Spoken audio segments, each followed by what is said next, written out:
everyone. Welcome to Let's Talk About It. It's so good to see you, and I'm so glad that you're watching wherever you may be, at home, hotel, wherever you are. Go ahead and get your coffee, your Coke, and let's just talk about some things. I've got several things that I want to share with you today.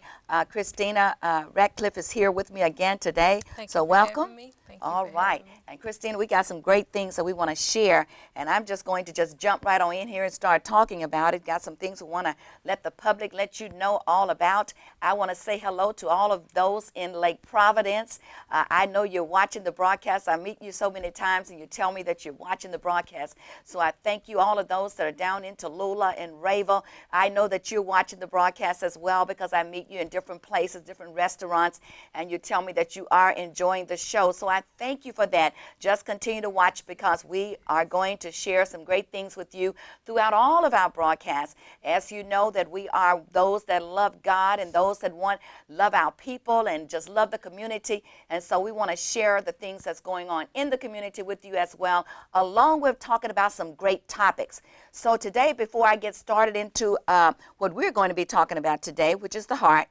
I want to share with you that the 2020 Shepherds and Church celebration is going to be taking place at the Walk in the Word Church starting this Sunday, March the 1st, and then again on March the 8th.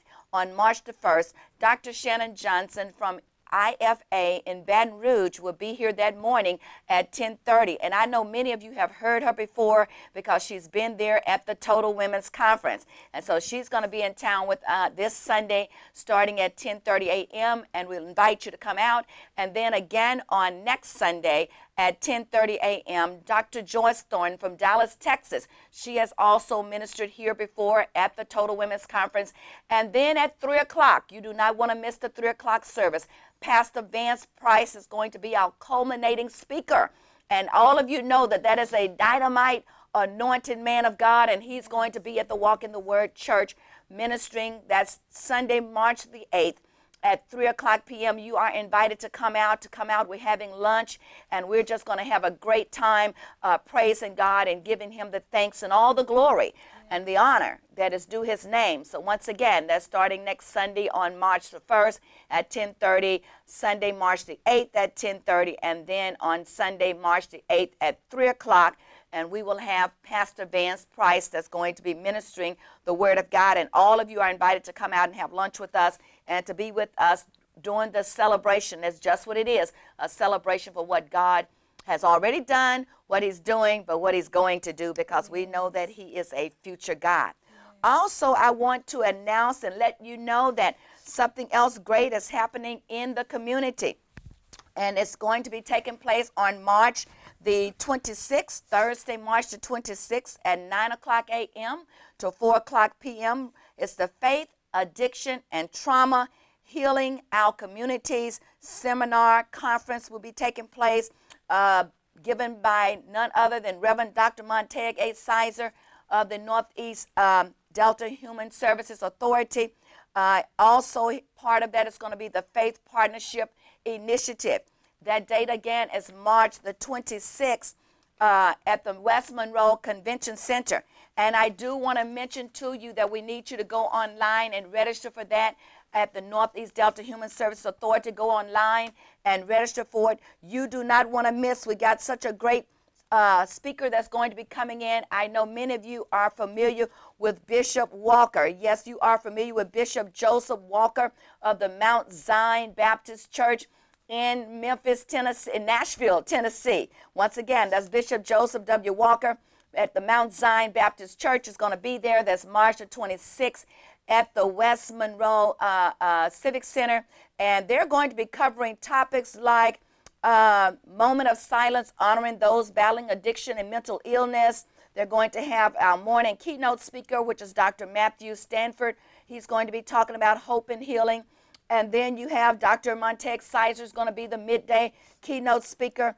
Panel discussions will take place where they'll have questions and answers on all of these different things. Wellness activities. You're going to have a massage room, book signing, information booths. A lot of things are going to be taking place. That date is March the 6th right there at the West Monroe Convention Center. Starts at 9 o'clock that morning, and you want to register. You want to come out and you want to be there. There is not a charge. I understand that lunch will be served, and they're going to be talking about faith, addiction, and trauma, healing our communities. And God knows, Christina, we need healing in our communities, and the faith body needs to get involved in the addiction and get involved in the trauma and the things that are taking place not only within our churches but within our communities. So I want you to go ahead and go online to the Northeast Delta Human Services Authority and register. Yes, you go ahead and register and let us know that you're going to be coming, because you do not want to miss this,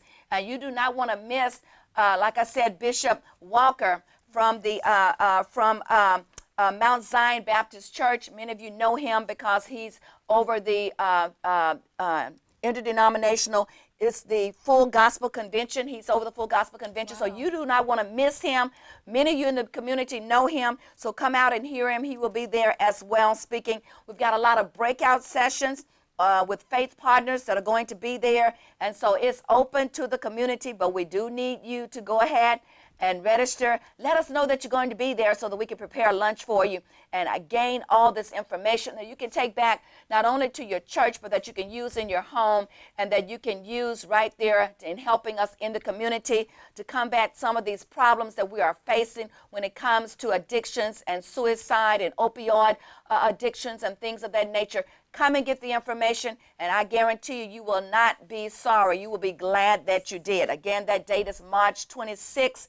I will be talking about it or leaving a little bit more later on in some of the other broadcasts, because I am going to be looking for you to be there, because this is a great convention, great seminar, great conference. Whatever those names you want to attach to, that's what it's going to be, because a lot of information is going to be shared on March the 26th right there at the West Monroe Convention Center. We're looking for you to be there.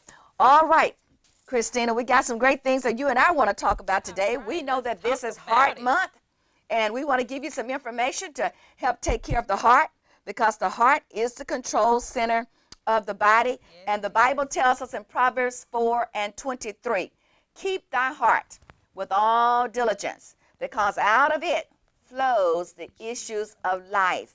Meaning that we are to protect our heart, yes, to be mindful about our heart and how we treat it, okay? Because the kingdom of God is within us, and we know that that's how God will operate through us. Our heart has a great deal to do with how we are, what we do, and things of that nature. And we're going to be talking about the spiritual part of the heart, but we're going to be talking also about the natural part of the heart, matters of your heart. So I'm going to yield to you and just let you share this information with us. All righty. Well, as she previously stated, that this month is Heart Month, and there are a lot of myths that are involved with dealing with the heart, and one of them is that heart disease is mainly for men. Well, that's not true, because heart disease affects both men and women, and while 1 in every 31 Americans die from breast cancer, heart disease claims the lives of 1 in every 3.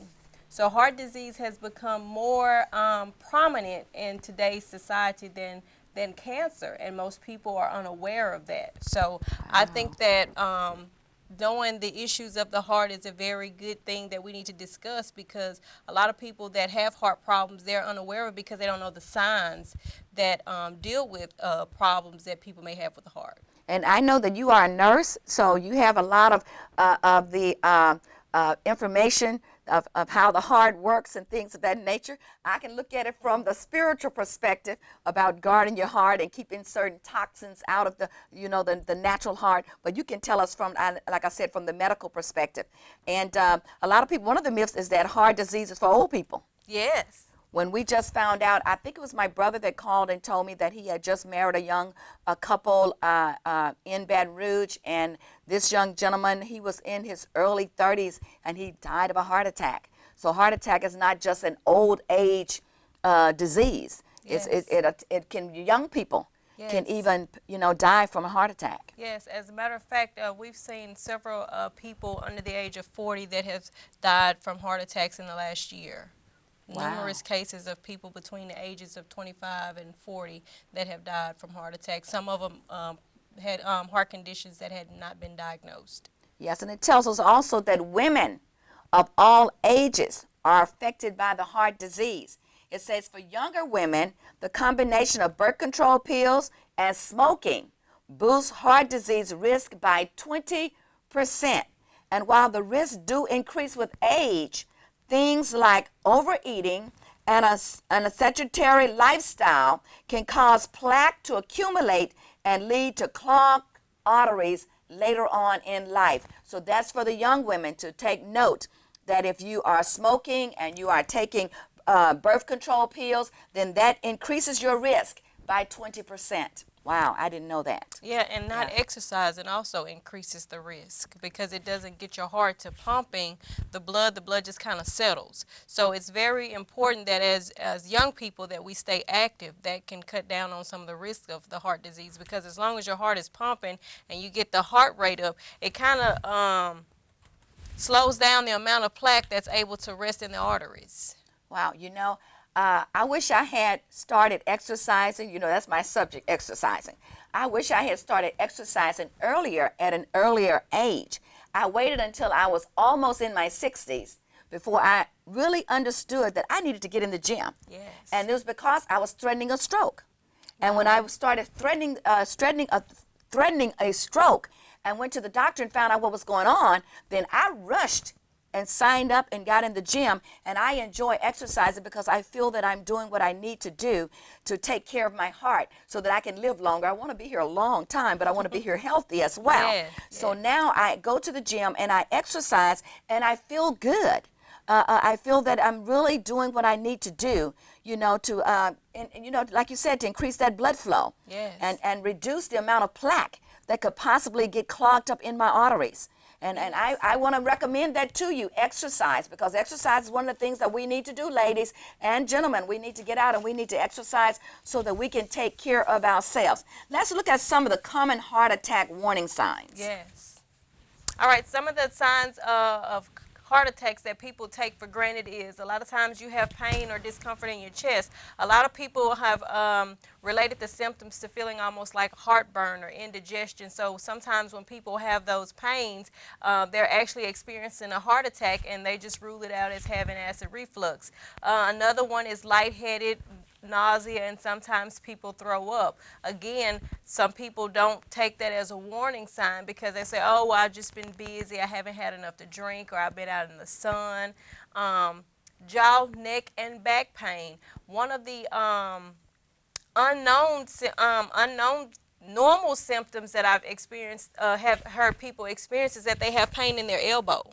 And that is also indicative of a heart attack. If they have pain in their left elbow, they won't have the chest pain or they won't have the indigestion. They just have pain in their elbow. Now we're giving them some of these common heart attack warning signs. So what we're saying to you as you're listening, we're talking about the heart and heart attacks. This information came from the American Heart Association. Yes. And so we want to share this information with you, and you can take notes and write this down so that if you experience any of these things, it's okay to just get it checked out. That's right. all we're saying to you. We want to give you the information. And the Bible says that knowledge, my people perish because of a lack of knowledge. So we want to give you some knowledge today about possible heart attacks. Yes, ma'am. And one of the last symptoms, and I think it's probably the most pertinent one, is when they experience just randomness and shortness of breath, not being able to breathe, in addition to having the chest pain and the nausea and the vomiting and the pain in the arms or the shoulders. So those are some of the symptoms that, as she stated, that the American Heart Association has laid out for us as a guideline for people that do have heart problems, and for those who don't have heart problems who randomly start to experience some of these pains and symptoms. Yes, when you haven't experienced them before and then all of a sudden you began to experience them. We had a deacon at the church here not too long ago, and I know he doesn't mind, my sharing it, that all of a sudden he began to feel all that numbness in his arm, and he said, wow, that hurt. That doesn't feel normal. And sure enough, we got him on over to the, to the hospital and got him taken care of. So once again, there are 5 common heart attack warning signs that the American Heart Association has given to us, and we're going to give those to you again just in case you want to write them down. Pain or discomfort in the chest. All of a sudden you have a sudden pain and discomfort in your chest. Lightheadedness, nausea or vomiting. All of a sudden you just get nauseated and vomiting. Jaw neck, or back pain, which I never thought about that. And then you said also the elbow pain. Elbow Okay. and shoulder. And discomfort or pain in your arm or shoulder, which is what she was just saying, and shortness of breath. Those are 5 warning signs by the American Heart Association. So if you're feeling any of that, just don't be afraid. Just get it checked out. We just want to give you that information so that you can live a long, healthy life, because as we said to you earlier, that many persons now are dying of heart attack. They thought cancer was the #1 killer, and today we find out that it's heart disease. Yes, ma'am. Wow. And then, we're going to talk about stress a little bit later, but we know that these are some of the things. Stress will cause some of these problems as Yes, well. it will. Yes, So it we will. want to make sure that you are aware of these things. Okay, let's look at some of the risk. We're going to talk about some of the risk and give you some of the information that are some of the risk factors associated to heart disease, and see if you fall in any of those things. Once again, heart disease is the #1 leading cause of death in the United States. Okay, so if it's #1, we need to give you information so that you can make sure that you won't be a statistic That's right. of having a heart disease. Absolutely. So one of the things is 56% of adults have been told by a healthcare professional to improve their health. But what did they do?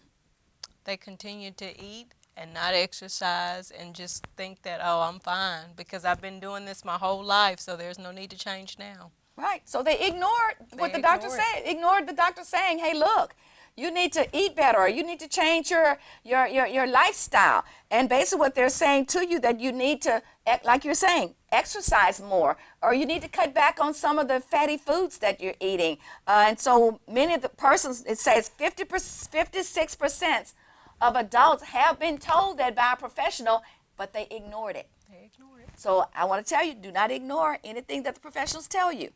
Okay, 83% believe that heart attacks and stroke can be prevented, but aren't motivated to do anything. That's their lifestyle again. They're comfortable. They don't want to change. Now see, I was motivated. When I woke up over the night, and it was God that woke me up over the night, and he said, get up and take an aspirin, you're about to have a stroke. Wow. And I got up out of the bed over in the night, took an aspirin, he told me, drink a lot of water. I started drinking a lot of water. Sure enough, went to the doctor the next day, got my blood pressure checked out. Wow. They said, hey, we're sending you over to the hospital right now. I said, no, I just need to wait a minute. But I took action.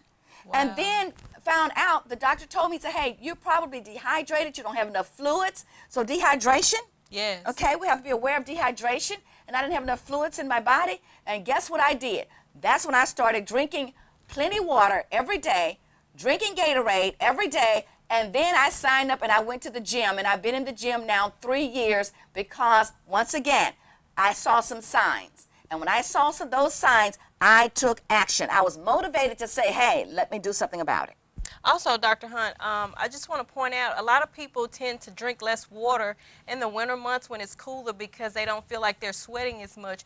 But you need to drink as much water in the winter months than you do in the summer, because your body is composed of water, mostly water. So anytime you exert yourself by working, exercise, just any daily routinely activities, you still burn off some of that energy and lose some of your fluids, even with going to the bathroom. So it's even more important that you drink a lot of fluids in the wintertime, even though it's not as hot and you don't sweat out as much. So a lot of people suffer from dehydration and things like that that can affect your heart in the winter months because they don't feel like it's necessary, that they have to drink as much. Wow, that's good, because, see, I carry my bottle of water around with me. Have it on my desk, have it in the car, everywhere I am, because now it's a habit. Yes. It's a habit now that I drink water all through the night. Most people say, you drink it through the night? I say, yes, I go to bed with a bottle of water. I get up with a bottle of water. I keep my body with fluids. It's because I had that one warning sign. So we're talking about matters of your heart, and talking about heart disease being the #1 killer of Americans in the United States. So if you just tuned in, we're giving you some information right now, some of the risk that of heart attacks.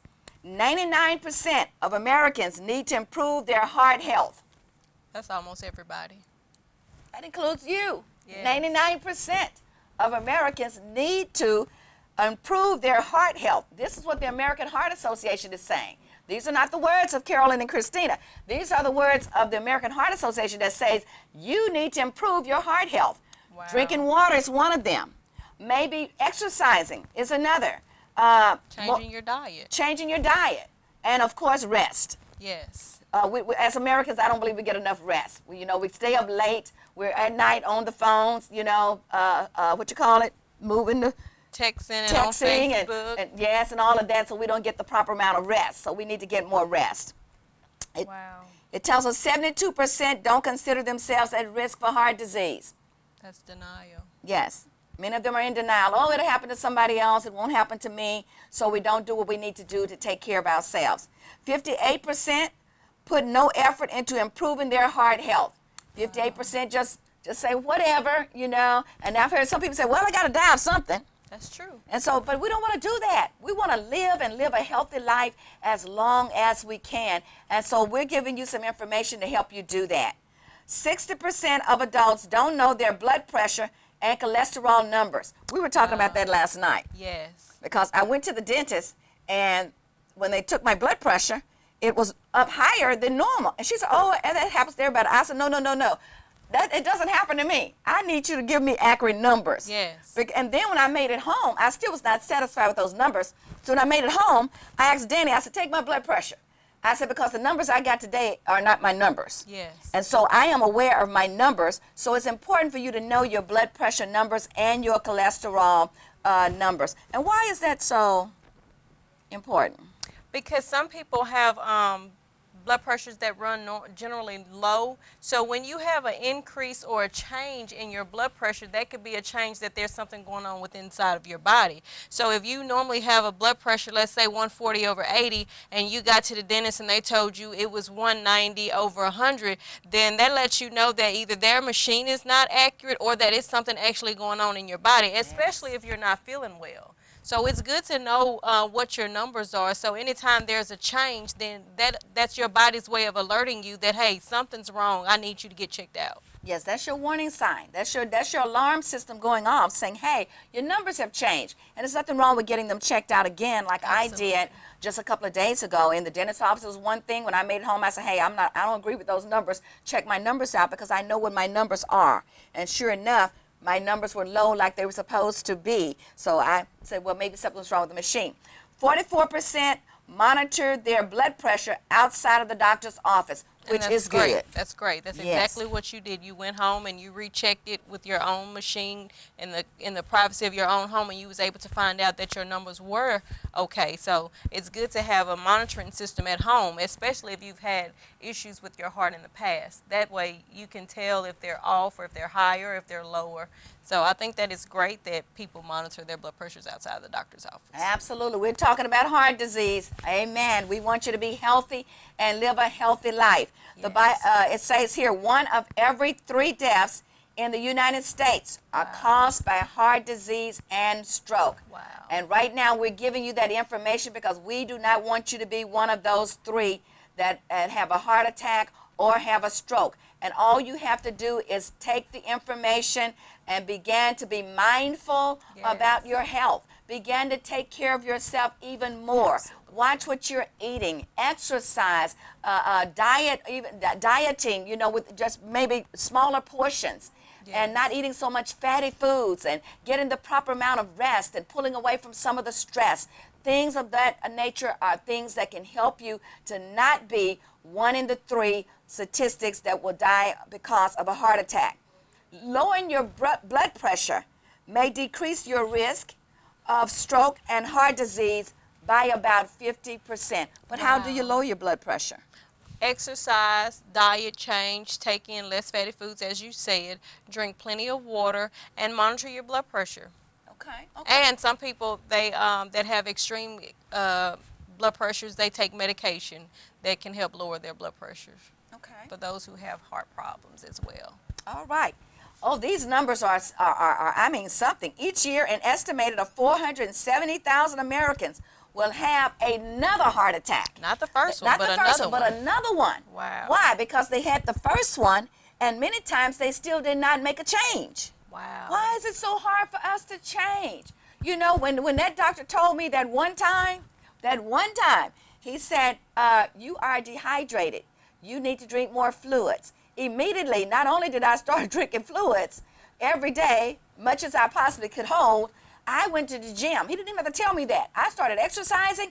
I started watching what I eat and everything. So you have to take action yourself to be sure that you will not be one that have had one heart attack, and now God has given you the grace, the doctors have done all the work, and now you're back healthy again, but then you still did not change your lifestyle. Wow.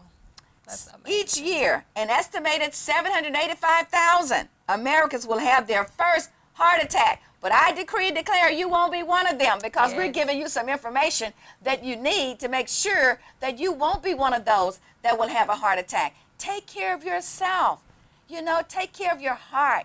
Take care of the heart that God has given you. Yes. God has given you life. He loves you. He wants you to live this life and live this life more abundantly. He wants you to be here, parents, for your grandchildren and your great-grandchildren, and maybe even your great-great-grandchildren. Absolutely. So for that reason, we have to take care of ourselves. Well, Christina, we only have just a few more minutes. This is such a great topic that we're talking about. This was heart. This month is Heart Month, and we've given you some information from the American Heart Association. Christina, just encourage them just a little bit more before we go off, that they do need to take care of themselves. I encourage each and every one of you all to take better care of yourself, whether it's exercising, dieting, or making sure you get regular doctor checkups. I know some people don't go to the doctor 3 to 6 months, that's recommended, and a lot of these signs and symptoms and warning signs goes undetected because we don't like to go to doctors because of fear of bad news or things like that. But just like sometimes you go to the doctor and you get bad news, you can go to the doctor and you can get good news that can encourage you to constantly constantly keep your body wellness exams every 3 to 6 months is recommended. They give you tips on how to keep your blood pressure down. They can give you medications. If you're at risk for heart disease because of genetics or history in your family, then it's very important that you go to the doctor and get your regular checkups and your regular exams, because they can check your blood work and tell you if there's things that you need to cut out of your diet or if there's things that you need to add. Some people don't eat fruits and vegetables. They eat a lot of fast foods, and that can lead to heart disease. So getting more fruits and vegetables in your diet can also encourage you for your heart health. All right, there it is. You've got the information. We want you to be here, and God wants you to be here. Yes. We thank you. I thank you again for being here with me. We thank you for watching, and we're going to see you the next time right here on Let's Talk About It.